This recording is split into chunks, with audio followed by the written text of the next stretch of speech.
Привет, друзья! А этот яркий и вкусный салат я готовлю ровно за 5 минут. Очищенную морковь и сыр натираем на мелкой терке.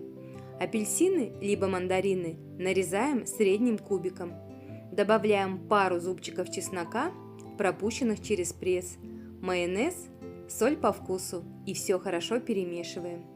Всем приятного аппетита! Обязательно подписывайтесь на мой канал. Со мной просто и вкусно!